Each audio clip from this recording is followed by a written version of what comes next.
rain poured like tears from heaven. The night Amara was born, a child so beautiful, the midwife gasped. This beauty will cause a lot of trouble. Oh, she had joked, not knowing how true her words would become. From that moment, Amara was her mother's pride and obsession. She was quick to tell anyone that cared that Amara belongs to her. She took her to anywhere she went to, just to showcase her daughter's beauty.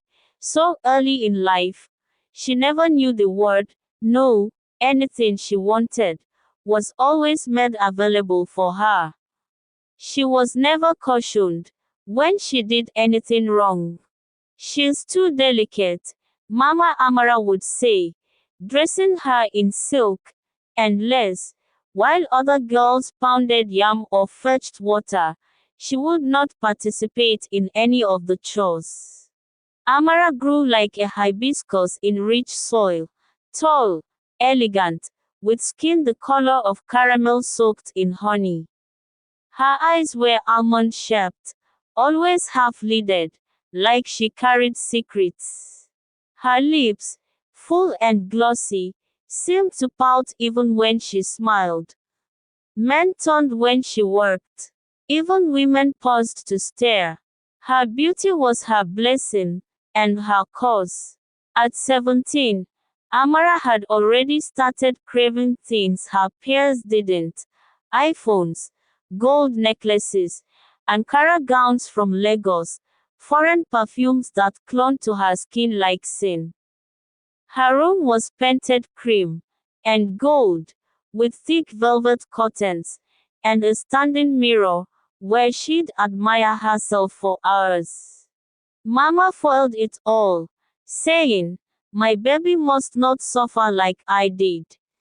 Let her enjoy life." This was as a result of the background Mama Amara came from. They had nothing. They lived from hand to mouth. As a young girl, she craved for what her age mates enjoyed, but could not get it. In fact, it was far from her, as East is far from West. She vowed not to see any of her children suffer what she experienced, so with such mindset she raised Amara. But there was one thing Mama couldn't control: Amara's hunger for validation. She needed to be admired, praised, worshipped. And when Nonso, the neighborhood heartthrob, approached her with swag and a smile, she didn't hesitate. He was tall, dark, with muscles that flexed beneath his polo shirts. He was the dream of every woman. Their relationship became the talk of the town. Young love wrapped in perfume, selfies, and slow walks by the stream. Although Nonso has the qualities Amara wanted in a man, but he wasn't rich. According to her definition, Amara wanted more. She wanted to feed her insatiable desires, no matter what it takes. So, when she met Chief Okeke, Nonso's father, she didn't blink. The man was old, yes, but rich and generous. He owned properties, drove a black Prado, and wore agbadas that shimmered like royalty. One afternoon, while visiting Nonso's house, Chief brushed past her in the hallway. His eyes lingered a little too long. Amara didn't flinch. She smiled. Soon, Chief started calling, secretly, offering her small gifts, wads of cash wrapped in brown envelopes, new wigs, and weekend getaways in hotels. Amara took it all. It was just a help, she told herself. Not that I will marry him. But help turned to touches. Touches turned to nights. And before long, Amara was sleeping with both father and son, weaving lies like a skilled tailor. If that wasn't enough, along came Jide, Nonso's relative, and Bestie, freshly returned from Canada, with tattoos and a Yankee accent. Jide was dangerous, playful, and dripping in confidence. Amara was drawn to him like flame to dry paper. The first time they met, he whispered, "I've heard a lot about you, Amara. But I want to know what the hype is really about." She laughed, flipping her braids. "Maybe you should find out yourself." And he did. As he showered her with cash and praise, Amara was swept off her feet with love and affection that she gave into his advances without much consideration. 3 men, all blood related, all touched by the same hands, kissed by the same lips. Amara didn't feel guilt, not then. To her, it was just a game, a hustle. She told herself, if you are not smart, you suffer. Mama noticed her new wealth: iPads, human hair wigs, perfumes with French names, but said nothing. She only smiled and thanked God for blessing her daughter, but Papa Amara would always caution her about her lifestyles. As time passed, Amara discovered that she was constantly sick. It started with a slight headache, fever, nausea, then strange dreams. She saw fire, water, shadows pulling her into darkness. She woke up sweating, shivering. In one of the dreams, an old woman on white, whose hair stood like spikes, warned her, "Do not remove it or you lose your life," the old woman said. Amara knew the meaning of the message. She was pregnant and was planning to terminate it without anybody being aware of it. But due to the constant scary dreams, she had a second thought. One morning, she decided to inform him of her condition. But one thing she never knew was that the secret affairs she had with her boyfriend's father and the bestie was already known by Nonso, as it is been said that there is nothing hidden under the sun. When Amara realized that the affairs she had was now an open secret, she became afraid and withdrew from public life. She could not approach Nonso, as he had already warned her not to ever call him again. Meanwhile, Nonso's bestie had traveled back to his base, while Nonso's father had cut ties with her. Although Nonso didn't take it lightly with his father, but he decided to forgive him. After all, if Amara didn't allow it, such act wouldn't have happened. He used that to console himself. When Amara realized that nobody is ready to take responsibility for her pregnancy, she decided to take the risk and terminate it. But the shock hit her like lightning when she was told that it can't be terminated due to the nature of the pregnancy without losing her life. Amara could not believe what she heard. "How can I live and face the shame that comes with this?" she thought. Amara began to lose weight, stay indoors often, and refuse to associate with her friends. In all this, she never told her mother, as she believed she could handle the challenge without anybody noticing it. Amara fought it. She did everything possible to keep the pregnancy out of the public eyes, but the more she tried, the more the secret was being noticed by the people around her.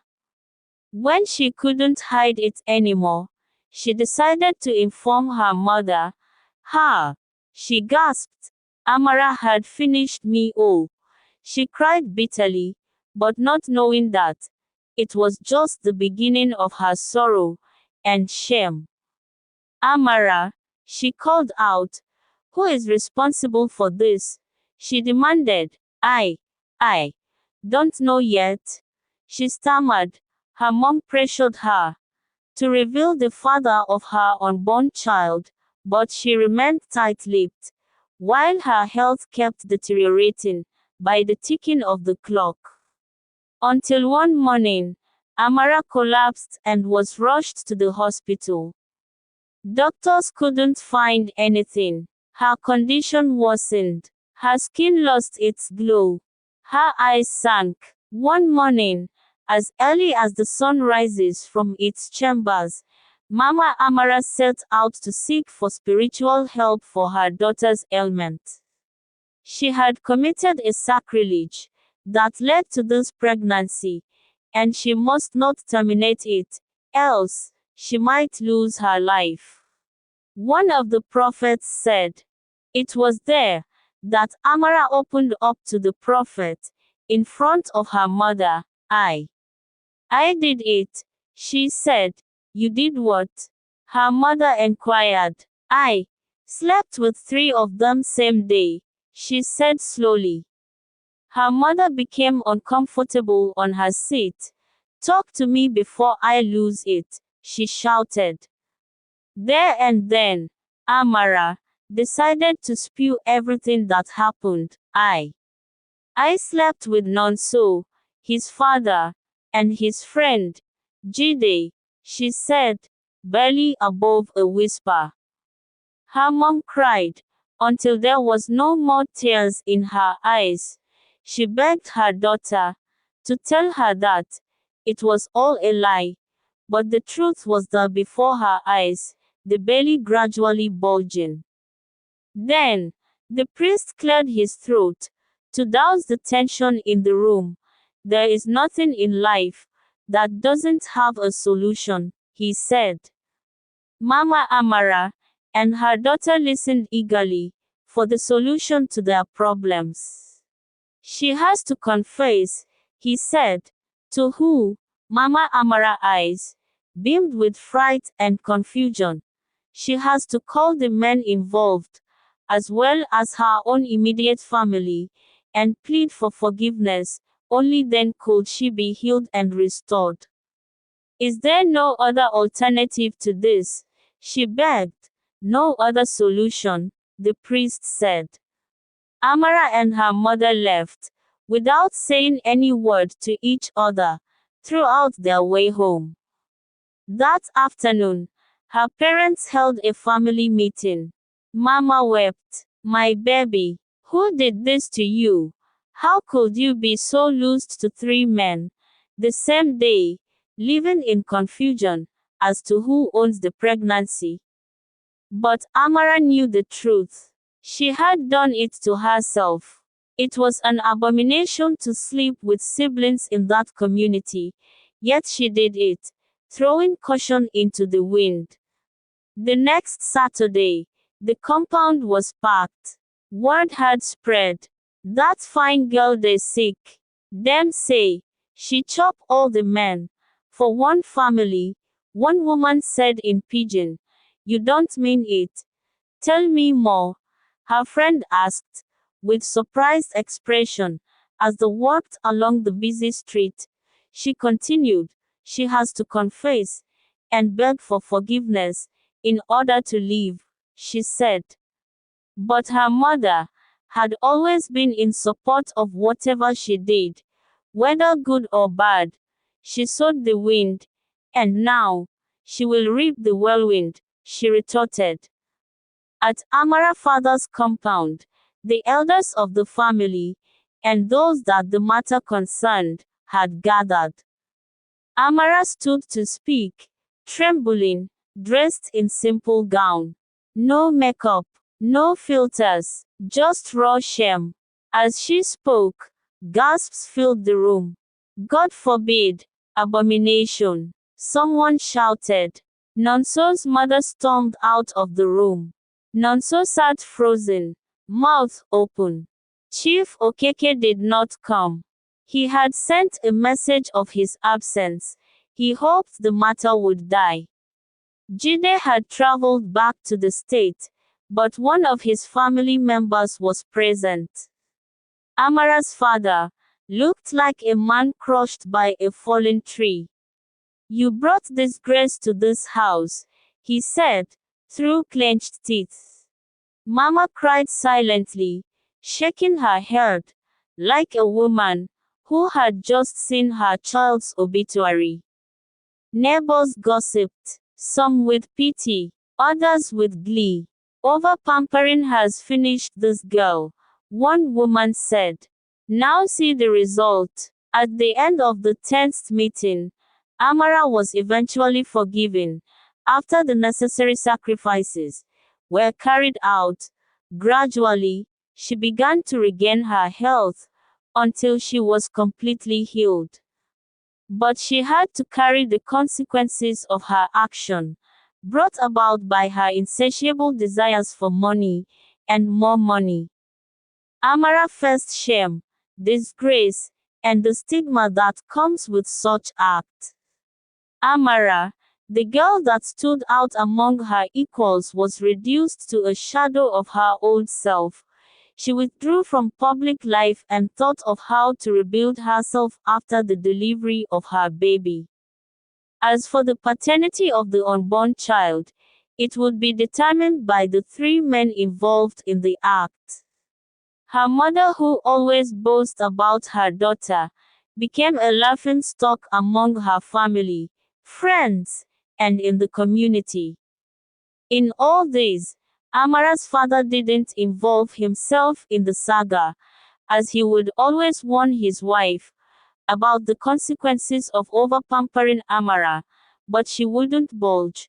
At times he would want to punish Amara, but the wife would quickly intervene, which made him too hands-off in anything regarding her lifestyle. Yes, loving our children is good, but we shouldn't allow it to blind us not to see when they are going astray. Irrespective of our past, that should not stop us from correcting and directing them when they are heading towards the wrong track, because if it eventually happened, it might affect the family in one way or the other. What do you have to say about any of the characters in this story? Mama Amara, Papa Amara, did he act well by distancing himself from the family's affair? Amara, his lovers and their families.